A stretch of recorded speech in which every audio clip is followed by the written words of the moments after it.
दोस्तों, आरसीबी ने आईपीएल के आगामी सीजन से पहले अपने पुराने नाम रॉयल चैलेंजर्स बेंगलोर को बदल दिया है और अब टीम रॉयल चैलेंजर्स बेंगलुरु के नाम से जानी जाएगी।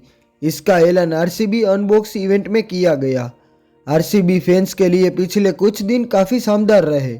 आरसीबी की वुमेन्स क्रिकेट टीम ने 17 मार्च को वुमेन्स प्रीमियर लीग 2024 की ट्रॉफी जीती और साथ ही में आरसीबी का 17 साल का इंतजार खत्म किया। आरसीबी 2024 के आईपीएल में अपने शहर के नए नाम के साथ 22 मार्च को मैदान में उतरेगी। साथ ही में रॉयल चैलेंजर्स बेंगलुरु ने आईपीएल के 17वें सीजन के लिए अपनी नई जर्सी लॉन्च की है। आरसीबी टीम के कप्तान फाफ डु प्लेसी और विराट कोहली ने नई डिजाइन वाली जर्सी की पहली झलक दिखाई। आरसीबी की नई जर्सी में काला रंग निकालने के बदले नीला रंग का समावेश किया गया है। ये नए कलर और डिजाइन वाली जर्सी फैंस को काफ़ी पसंद आई और इसकी तस्वीरें तेजी से वायरल हो रही है। साथ ही में आरसीबी ने अपने लोगो में भी थोड़ा बदलाव किया है।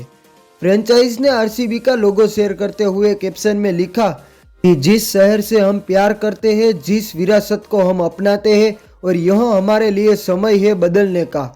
आरसीबी अपनी नई पहचान के साथ 22 मार्च को चेपॉक के मैदान में आईपीएल की सबसे मजबूत टीम महेंद्र सिंह धोनी की चेन्नई सुपर किंग्स के खिलाफ अपना पहला मैच खेलेगी।